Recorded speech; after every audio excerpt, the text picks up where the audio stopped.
Join us on Coffee with Josh and Arlene as we explore the raw and beautiful tapestry of our relationship. Our channel is a space where we share our experiences of pain, anger, and hurt, as well as joy, harmony, and bliss. We're here to guide you from merely tolerating your partner to celebrating your union and oneness. Discover new ways of communication, confront the past, let go of outdated beliefs, and embrace living in the present. Together, let's transform our relationships into a source of strength and happiness. And so it is. Whispers are heard, a symphony of love, like the song of a bird. You're my cup of happiness.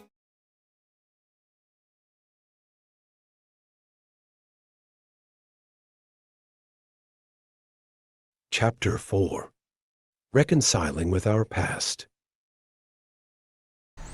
Alright, so today we're listening to Fear, Essential Wisdom for Getting Through the Storm by Thich Nhat, rather.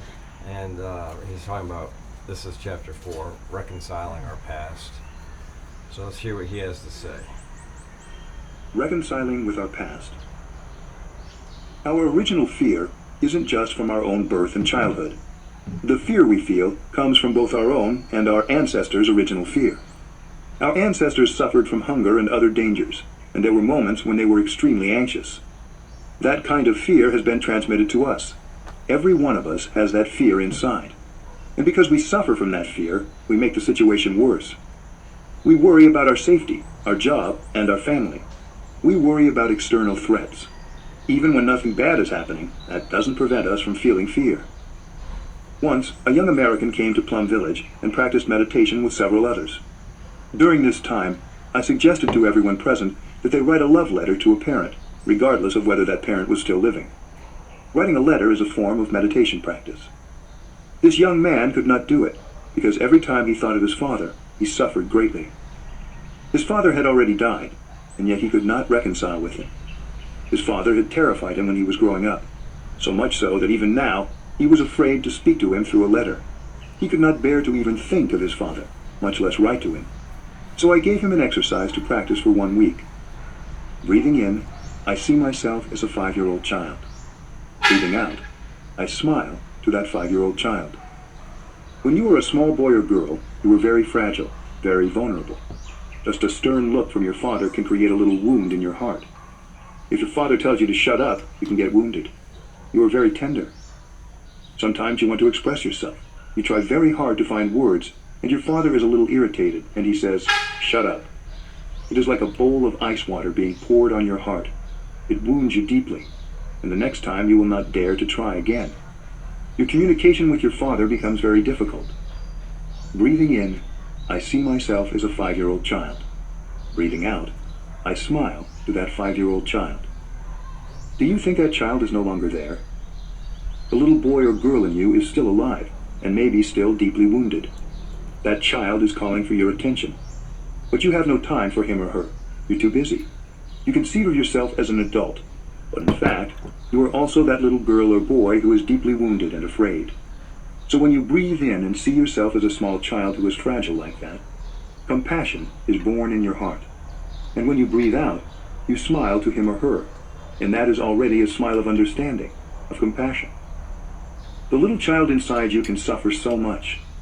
When you were small, you were deeply affected by the decisions adults made around you. A child is very impressionable. Even before he or she is born, a child hears sounds and can distinguish shouting from singing. This is why, if you really care for your child, even when your child is not yet born, you will surround that child with love. Love should begin very early. There are many young people who say they hate their fathers or mothers. They sometimes tell me in strong, clear terms, "I don't want to have anything to do with him, with her." These people are so angry with their parents that they want to completely sever the relationship. Sometimes people have good reasons for separating themselves physically or emotionally from their parents, especially if their parents are abusive. Sometimes we fear that if we are around our parents, we will be too vulnerable and will get hurt again. But even if we refuse to see our parents or talk to them, we cannot separate ourselves completely from them. We are made from them. We are our fathers. We are our mothers. This is true even if we think we hate them. We are the continuation of our mothers and fathers. We can't extract that part of ourselves. To get angry with our parents doesn't change this. We are only getting angry with ourselves. We need to reconcile with the parents inside, talk to the parents inside, and look for a way to peacefully coexist. If we can realize this, reconciliation will be easy. We are capable of great change, both internally and also in our ability to influence the world around us. Because we are scared, we often think we don't know what to do. But we only need to practice mindful walking and mindful breathing to cultivate the energy of mindfulness and understanding. Understanding, when it comes, helps us release our fear, our anger, our hate, and so on. Love can only be born on the ground of understanding. When we say that body and mind are connected, this does not mean just your own individual body and mind. In you are all your blood ancestors and also your spiritual ancestors. You can touch the presence of your father and mother in each cell of your body. They are truly present in you, along with your grandparents and great-grandparents. Doing this, you know you are their continuation. You may have thought that your ancestors no longer existed, but even scientists say your ancestors are present in you, in the genetic heritage that is in every cell of your body. The same is true for your descendants. You will be present in every cell of their bodies, and you are present in the consciousness of everyone you have touched. Think of a plum tree. In each plum on the tree, there is a pit. That pit contains the plum tree and all previous generations of plum tree. The plum pit contains an infinite number of plum trees. Inside the pit is an intelligence, a wisdom that knows how to become a plum tree, how to produce branches, leaves, flowers, and plums. It cannot do this on its own. It can do this only because it has received the experience and adaptations of so many generations of ancestors. You are the same. You possess the wisdom and intelligence to become a full human being because you have inherited an eternity of wisdom, not only from your blood ancestors, but from your spiritual ancestors too. Your spiritual ancestors are in you because what you are by nature and what you are by nurture cannot be separated. Nurturing transforms your inherited nature. Your spirituality and your mindfulness practice, which are parts of your daily life, are also in every cell of your body. So your spiritual ancestors are in every cell of your body. You cannot deny their presence. Some of us have wonderful parents. Others have parents who suffered a lot and made their partners and their children suffer. Just about everyone has some blood ancestors whom we admire, and others who had many negative traits and of whom we are not proud. They are all our ancestors. We may also have spiritual ancestors who did not help us and may even have done harm. We may be angry with them, but they are still our ancestors. We need to return to ourselves and embrace our blood and spiritual ancestors. We cannot get rid of them. They are a reality, and they are there inside us in body, mind, and spirit. Unconditional acceptance is the first step in opening the door to the miracle of forgiveness. Practice. Accepting our ancestors. To sincerely accept others as they are, we must begin with ourselves. If we cannot accept ourselves as we are, we will never be able to accept others. When I look at myself, I see positive, admirable, and even remarkable things, but I also know that there are negative parts of me.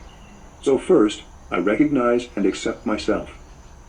Breathing in and breathing out, you visualize your ancestors, and you see all their positive and negative points. Be determined to accept them all as your ancestors without hesitation. Dear ancestors, I am you with all your strengths and weaknesses. I see you have negative and positive seeds. I understand that you have been lucky and that good seeds like kindness, compassion, and fearlessness were watered in you.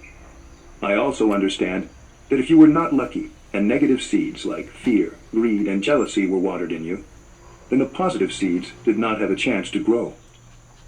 When a person's positive seeds are watered in life, it is partly because of luck and partly because of effort. The circumstances of our lives can help us water the seeds of patience, generosity, compassion, and love. The people around us can help us water these seeds, and so can the practice of mindfulness. But if a person grows up in a time of war or in a family and community that is suffering, That person may be full of despair and fear.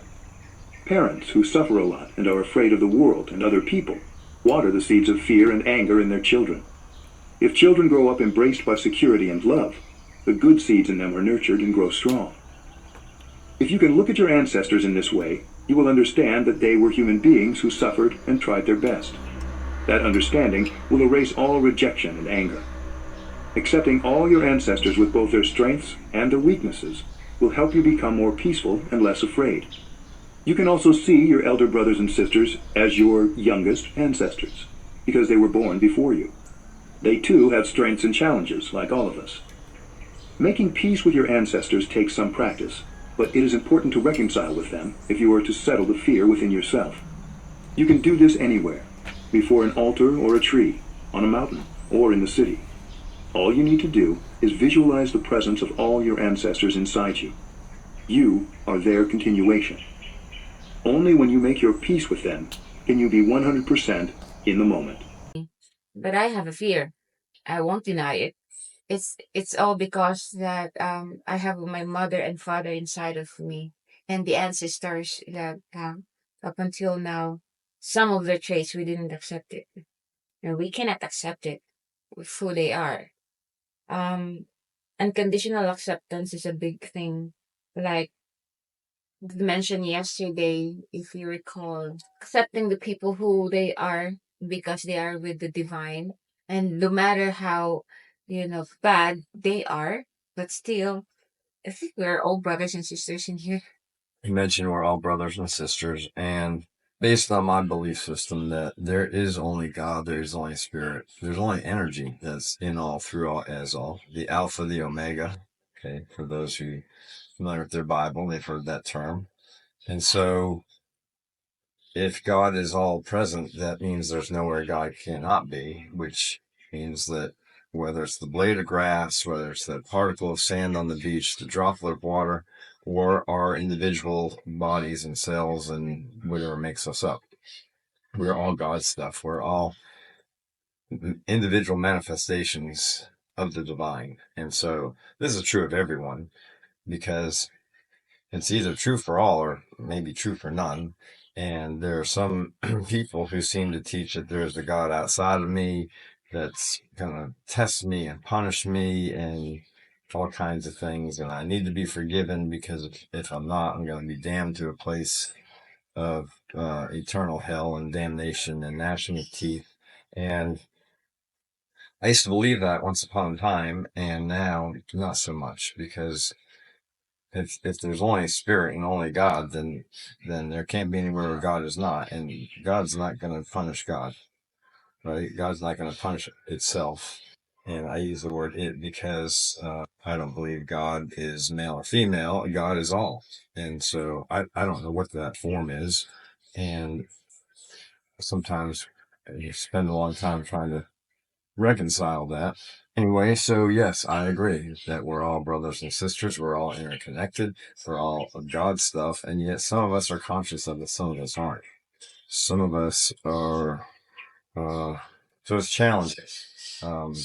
Arlene alluded to, her father was very abusive. He threw her out of a window, second story window, when she was like 2 months old. She lived with being beaten almost every day of her life for a long time. And then had a relationship with a man who abused her. Her uncles raped her uncle. And so it's horrible.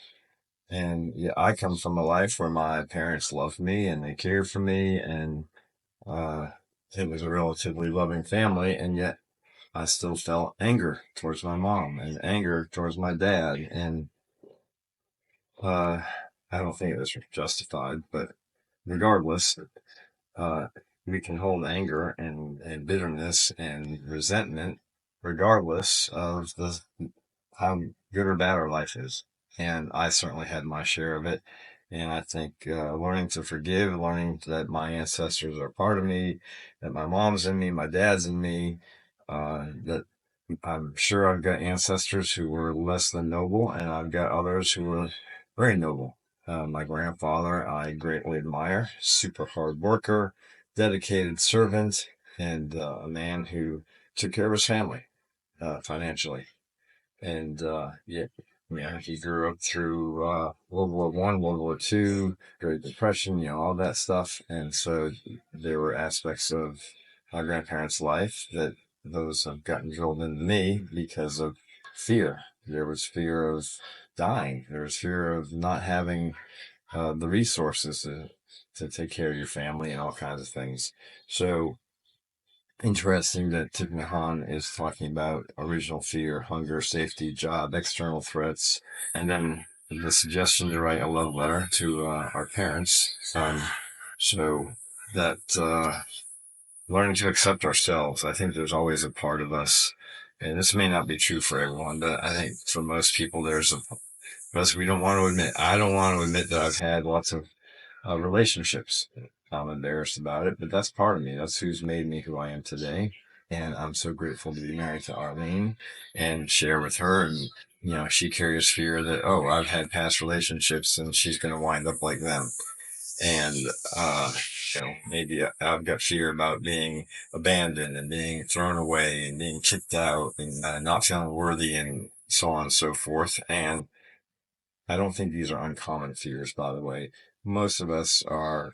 I like to think that I'm different than other people, and the bottom line is most of us are very, very. I mean, we're not identical, but it comes down to the basics.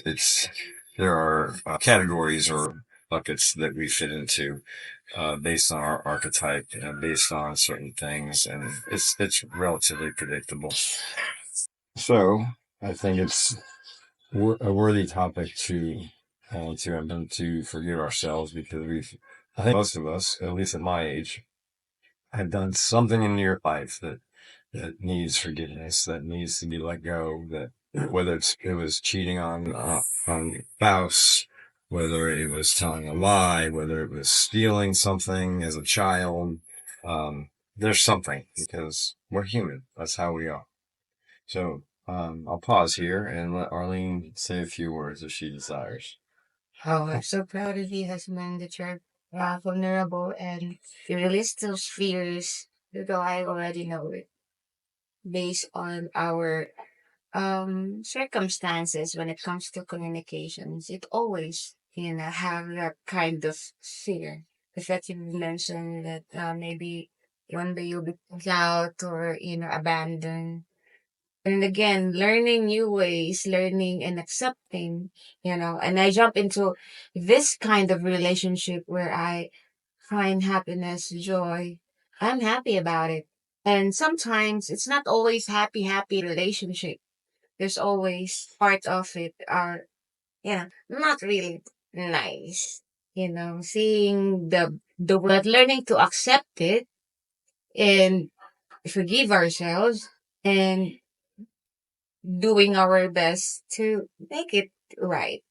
I don't have the intentions or not even a small thinking to leave my husband because my husband, I just find it out that my husband was with different women in his life. That was his past, by the way. And I know I admit it that every time I hear or read something, it will trigger me. But then again, telling myself that it's just my fear. It's not truth. The way he um do things right now in our relationship is not the things that what's I thought of having fear. We are committed and we are happy in our relationship. We have ups and downs, which is true because we are human. We're still practicing every day, by the way.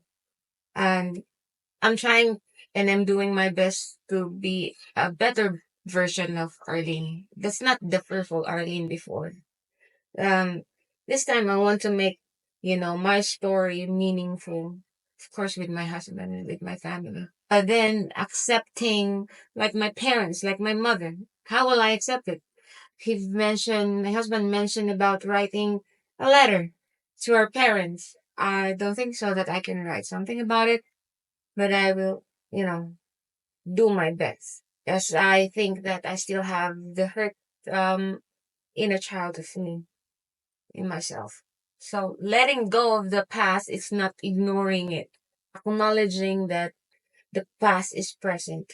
I cannot be right here, right now, in my position if I did not succumb, the past that I had.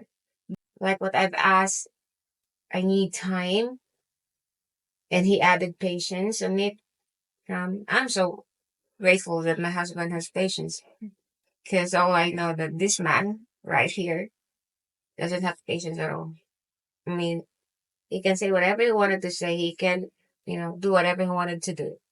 But again, so far in our relationship right now, we are learning things so that we can be forever for the rest of our days.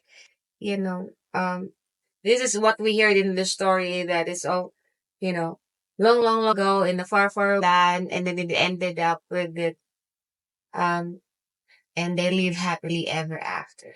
Not all stories are like that. Remember, so living in the present moment and be happy in what we have in this day. It's grateful, and it's a great thing for me to recognize that, hey, I am in the present moment right now. And that fear, that doubt is in the past. My husband loves me so much, and he loves the kids. He's taking care of us. So I don't think so that I will think negative against him that, oh, my husband is, hiding his phone or go to the toilet and bring his phone and do like this. No, I changed the way I see it because he's doing business. And that's it. I am happy. So I'm glad you're happy. And I think we are living the happy ever after fairy tale right now. And I'm grateful for that. And like she said, we do have our ups and downs. We have, because the past jumps up and grabs us from behind and we don't realize it. We each have PTSD, and maybe everyone has PTSD. So I hate to use that as an excuse. Yeah. I can't imagine what she would like to be her. And when she tells me some of the stories, and at some point she'll may share some of those. And it's unfortunate that here in the Philippines, abuse is so common. So we're here to make the world a better place. We're here to offer a place of freedom and security, and maybe someone of you will want to reach out to us and get our professional help. Me as a practitioner, and Arlene's able to help with helping to understand relationship, helping to understand your past, and to release some of that fear, release some of that judgment. Sometimes we just need another person there to talk to. I actually have a men's group that I'm doing as well called Let Go, Let God. Myself, it's on Meetup. So you can find that as well. And so if you're a man and you want to hang out with men, because oftentimes men have challenges and we don't want to share our challenges with the women. We want to be strong, and we want, as a male and as a provider, as a head of the family, I want to be strong, and I want to be, I want to be King Arthur. And sometimes there's still that inner child, which is scared and running away and whatever. And it's not the image that I want to present to the world. I want to present I'm King Arthur, I'm king of the world, and I'm noble, and I'm, all these other traits. And the truth is we have everything in us. We have hatred, we have fear, we have disgust. And so how do you embrace all of who you are and allow that to be, so that you can, because everything, again, every divine, anger is of the divine. It's not like we have some of us that's of the devil and then some that's of spirit. We're all spirit. There's only spirit. So some of you might not agree with that, which is fine. I'm not here to convince you that you have to think like me. I would suggest that if your thoughts aren't serving you, you might consider letting them go and adopting new thoughts. And that's what's made the difference in my life. So we're grateful to share this morning with you. We actually pray every morning after we finish our recording. We always have prayer too. And so I'm just grateful that I get to read and listen, expand my thoughts, my mind, and pray with my wife most days. Nothing every, but we're pretty consistent about it, actually. And so thank you for joining us this morning and letting us into your life. That's a wrap.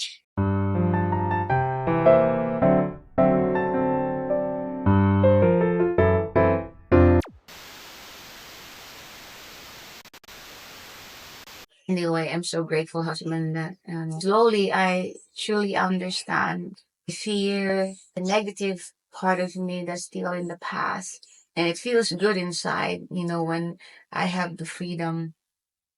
Everything I see right now is there's color. Not the story that I've created that there's liars and cheaters. They are liars and cheaters. Oh, that woman is dressing up like that. She's a hooker, or she's seeing a man over there and get laid, whatever. So I don't have that kind of story anymore. I'm just happy that I am conquering my fear in the story that I've created, actually, and able to change myself to become a better person. A better person for me that an Arlene doesn't have the fear from the past and seeing the present moment as a valuable thing, a worthy event in life every day, as in every day. Because I have a husband, I have kids, we're together, we have a roof on our heads. By that, we are grateful. I am grateful.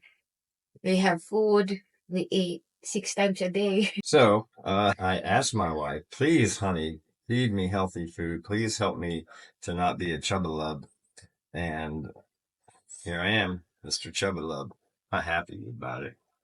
And my discipline with the food's not been good. And eating here is challenging. Eating here is a challenge because you know why? I wanted to have, I'm not just a cook that just cook and cook. If you want me to cook, to serve you vegan food, okay, it should have everything that I need. It's not just carrots only and potatoes only, which are very common in here. So, what are you gonna do with the carrots and the potatoes? And the kids, by the way, FYI, excuse me for interrupting, they don't eat anything green. There's no green in our plates. Once in a while, there's a little lettuce, which I'll eat. Last night, we had lettuce with pancakes. I didn't want to eat salad with pancakes, so I just ate the pancakes. So, food in the Philippines, they're way worse than Americans when it comes to eating and diet, in my experience. And I realize using the word worse is judgment. So in a nonviolent communication, it would just express the observation. While they eat, I see them eating a lot of pork and a lot of rice and a lot of chicken and no greens. None, zero, nada. Our daughter, bless her soul, Ikai, aka Angel, she loves rice. She loves ramen. Maybe she loves chicken. She likes pork too. We don't cook pork here, but she likes pork. So, yeah, no vegetables. None. So, again, I'm food challenged. Bless my soul. She loves to eat outside, have everything outside. Me and my husband, no. Oh, speaking of food. So, interestingly, this is interesting B-roll. Mm-hmm. So, we're here in Malai, and we walked down to Capitol Grounds yesterday. It was a 3-mile walk. I have yet to see one restaurant that I would want to take my wife to. There's no Chili's, they've got McDonald's, they got Jollibee, they got Kentucky Fried Chicken, Chowking. Mang Inasal. But as far as like nice restaurants, somewhere where it's quiet, because I really value peace and quiet. I can't find quiet here in the Philippines. I don't care where you are. You can be riding out in the middle of nowhere land, and all of a sudden you're going to go by a house, and that house is going to be like 10 feet off the dirt road, gravel road. And you know what you're going to hear? Karaoke. Blasting. That's true statement. That's my experience up until now. And going out on these pedaling rides, getting away from all the traffic and the noise and the horns and whatever, because they love their horns over here. They love to beat the horn. And sometimes it's just buses saying hello to each other. Sometimes, who knows? I mean, they got their little musical horn beeping going on. That and wild, crazy dogs everywhere. So it's not like America. In America, if your neighbor has a dog and you think it's not being handled properly, you can call animal control and they will go investigate. Now, here, there's no animal control. There's what's the word I want to say? Growth. And abuse because they chain it. Well, okay, so there's a lot of dogs. We walked down the street, like I said yesterday, and these dogs, they're in a cage on the side of the road because that's where their house is. And it's not a house like an American house, by the way. It's more like a shack. Anyway, that dog is caged up there in his cage, and we walk by with our dog, and their dogs are going crazy. So again, just lots and lots and you normally around midnight around here, the dogs go crazy. There's probably 50 dogs. We have maybe half a dozen houses in here, and there's probably 50 dogs in here. That's no lie. My neighbor, bless his soul, I think he's got half a dozen dogs. 2 of them are chained up. And my dog ran in their yard one time. I was not happy about that just the other day. Anyway, it is what it is. So, Private. time's ticking. So, he didn't eat his breakfast today. I'm all worried about him. That's been nice. Thank you for that kiss. Thank you. There's one power, one source, one God, in all, through all, as all, the Alpha, the Omega, one energy. And I am one with it now. Arlene is one with it now. There is only Spirit. We are inseparable from and individual manifestations of the I Am. Where God is, Arlene is. Where Arlene is, God is. And this is true of myself. Where we walk is holy ground. And we're grateful for this time of learning and sharing, of always expanding, becoming more aware of our divinity, releasing the past, releasing the hurts and the pains and the abuses and all the things that happen to us, and understanding that our ancestors are part of us. As much as we want to feel separate and denying the hurts, denying the pains, denying that our parents are in us, because we have full capability of doing horrible and harmful things to people. And sometimes we think that we don't or can't, and given the right circumstance, we could be equally as horrible and doing such violence. So we're grateful that we are practicing love, practicing forgiveness, practicing the forgiveness of ourselves so that we can move on. Grateful for a harmonious and using nonviolent communication, and grateful for all the blessings bestowed upon us, that money loves us, is seeking us, that we have lots of wisdom, that we have successful business, and helping so many people to understand their truth, to have successful relationships, and to be happy in their life. Grateful for our children, knowing their protection, for Warren and Itai, Andre, Clarence, Houston, Levi. Grateful for our pets and animals, knowing full protection of all our kids, all our family, knowing that legions and legions of angels surround us, protect us, guide us, and that only good is coming to us, that we're willing to push through and do the work in order to create this amazing thing called life, knowing that it all comes from within, comes from our thoughts, and so it is. And I'm grateful for today to spend time with your husband, sharing our thoughts and ideas and learning some new things, especially the fear that we tackled. So I'm grateful for myself for releasing those kinds of fear and accepting our ancestors and hurt the full child inside of me.